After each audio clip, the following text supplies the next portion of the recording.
Thank you. Please be seated. Prefect joke of the day. There are 10 people, and there are 10 different people in the world, ones that understand binary and ones that don't.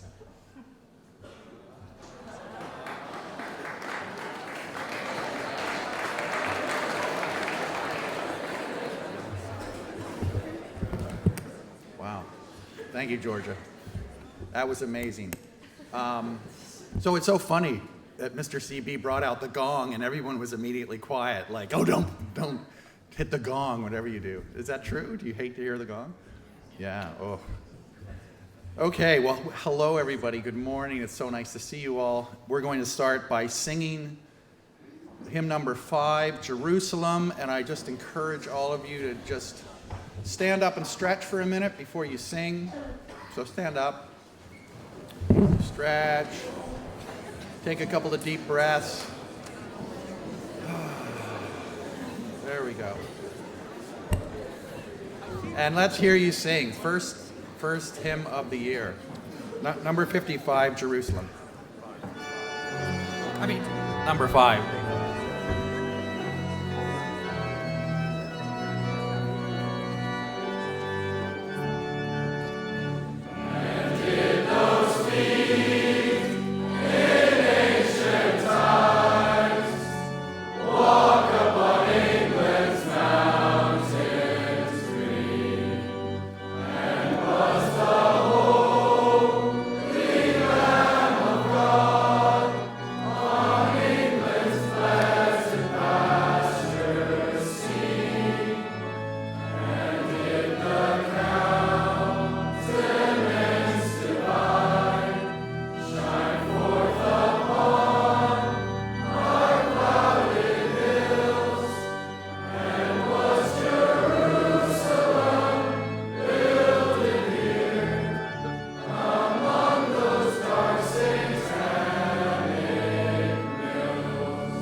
Thank you all for that. Please be seated.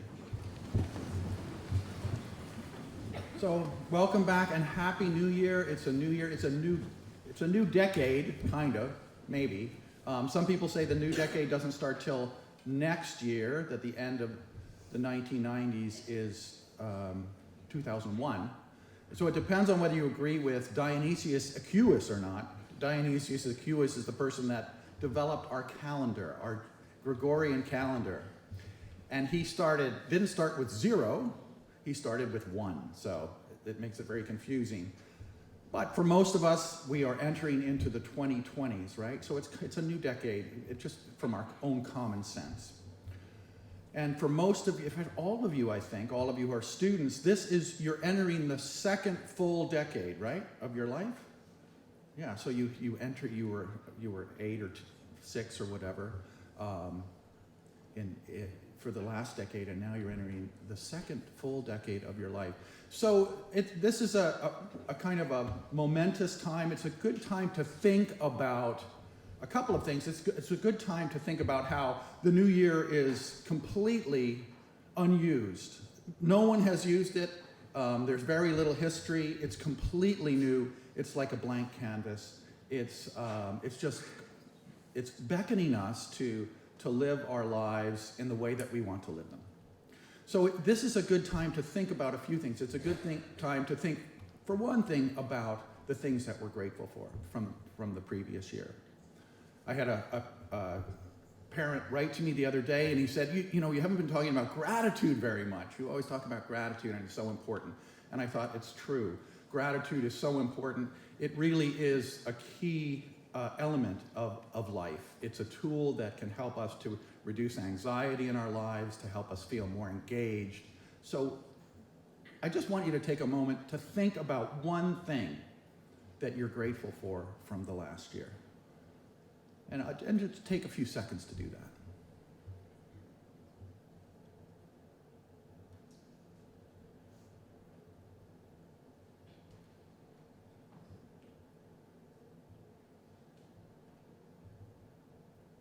Don't fall asleep. So that's something that I ask you maybe to carry with you through the day. That little piece of gratitude is so important. And the second thing I wanted you to think about this morning was one hope that you had for the next year or the next decade. The last 1920s were called what? The Roaring 20s. So this is, shaping up to be another roaring decade, the 2020s. So what is it that as you engage and you set out on this new decade, what is it that you hope for? So I'm going to ask you again to think about one thing that you might carry into the new year, one hope for yourself. So take a second to do that.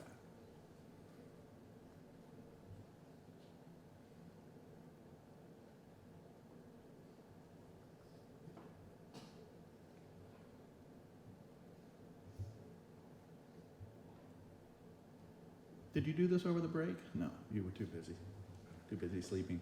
So the last thing I want you to do is and this is a funny one, to think about something that you don't want to bring into the new decade.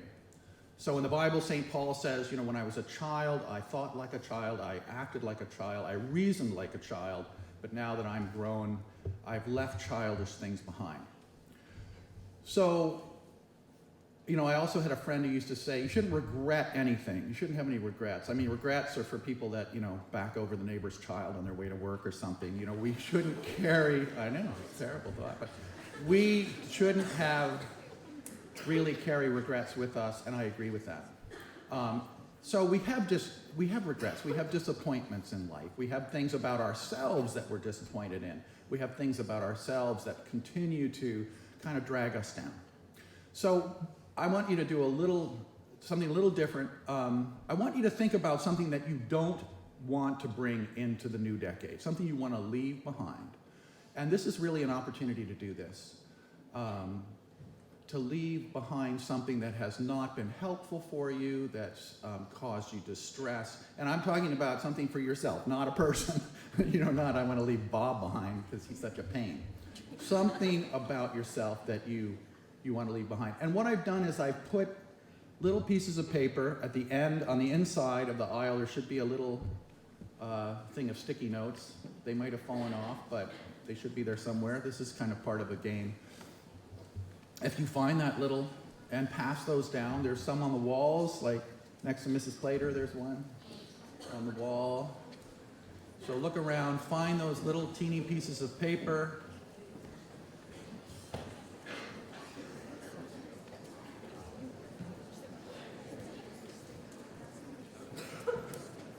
And as you're looking for the little pieces of paper, and you want to raise your hand if you don't have a pen with you. We've got pens, we've got papers, we're very well prepared. Thank you, Mrs. Miranda, for bringing the pens. But try and do this fairly quietly, because we're doing this in a kind of a reflective way.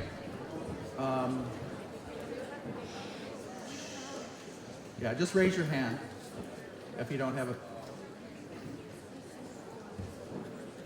And so I want you to be thinking about this. What is the one thing, maybe two things? We intentionally got little pieces of paper because if you're like me, you could write all morning about things that you kind of would like to leave behind. So think about one, maybe two things, and you can write them on the sticky side, because what I'm going to ask you to do is just fold those up at the end. No one will ever read what you write. Unless somebody's looking over your shoulder, don't do that. Focus on your own paper. What is it that you want to leave behind? So what we're going to do, I'll just tell you, I'm going to ask you to fold those up and leave them as you go out the doors. There's going to be little baskets, and we're going to have a little fire tomorrow, and we're going to burn all of these regrets. This isn't an original idea with me. I've seen this done before. So take a few moments to do that. Think about what's the one or two things you would really like to just leave in the 2010s.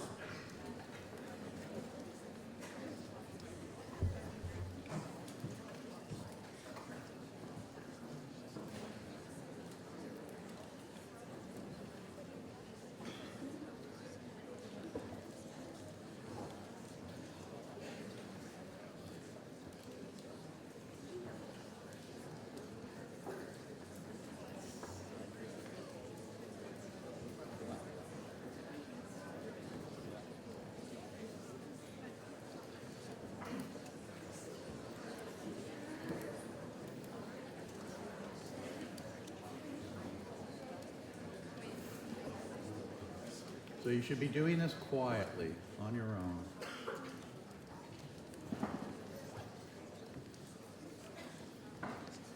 Is there anybody that couldn't think of a single thing? I have no regrets. There's nothing wrong. Anybody? Yeah. Okay. One of you. Well, this will be your decade. The next decade, you'll have lots of things probably. So the idea, of course, is that by kind of releasing those things that hold us back, we really just increase our own personal freedom, our ability to be the kind of people that we want to be happier people. So many things that bad habits, bad choices, bad kind of patterns in our lives are not things generally that we choose in a conscious way. They just kind of all of a sudden, we look around and we think, oh, I can't believe I'm doing this. So things that are unhealthy or just destructive to ourselves. So the idea is that we just want to free ourselves from those things. Of course, we all continue to struggle. We're not naive to think that all we have to do is say, well, we're not going to do something ever again, and that will be the end of it. But the point is that it helps to be explicit about it. It helps to write it down. I would encourage you, if it's not embarrassing or if it's appropriate, even to share with someone today what you wrote down, because speaking it aloud is also helpful. Do you notice? To say, I've decided I'm going to leave this behind. It helps us to form in ourselves a stronger commitment. So thank you all for participating. Please do just leave your disappointment, regret, thing you want to leave behind in the basket on one of the doors. There's going to be a prefect at each door. And I think, is it tomorrow at tinkle time? Or yeah, tomorrow at break maybe. I haven't talked to Mr. McDaniel, but we're going to maybe think about having a little fire out in the quad, and we'll burn these babies. How would that be? Okay. Well, thank you all for your attention this morning. As I say, it's really good to have you back. And we're going to end with the Lonsdales hymn number 7, How Great Thou Art. Please stand.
Good to hear you all in good voice this morning, and thanks to the Rev for that message about what we're grateful for, what we're hopeful for, and which demons we want to banish. I'm a little intrigued by that figure of speech, Rev, of burn those babies. I'm going to have to look that up later. Some allusion to the massacre of the innocents. Welcome, Happy New Year. I do want to take this moment to express gratitude. The end of last term was not the end of term we hoped to deliver with the norovirus, gripping the campus. But I do want to take a moment to thank the house teams who took such exceptional pastoral care of you during that sort of last week, 10 days of term. The health centre, the transport team working their magic as usual. And I was really quite touched a couple of days ago that one student took the time at the beginning, just last weekend, to write to our transport team to say how much she appreciated just the sort of crisis control and logistics that our transport team was doing. And for me, that was a perfect example of expressing gratitude. And I do think all those staff who took such good care of you deserve a round of applause.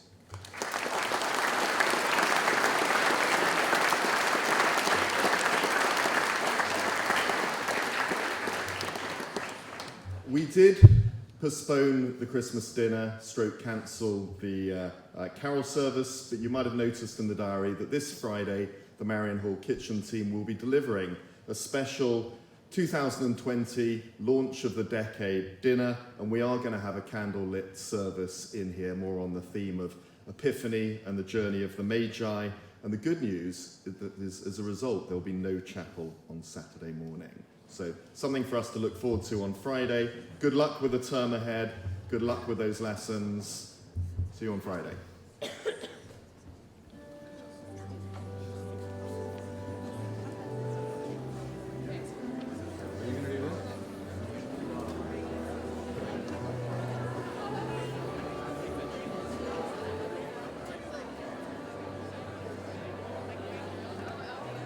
Would the 4 prefects who are going to man the doors or woman the doors get in place, please?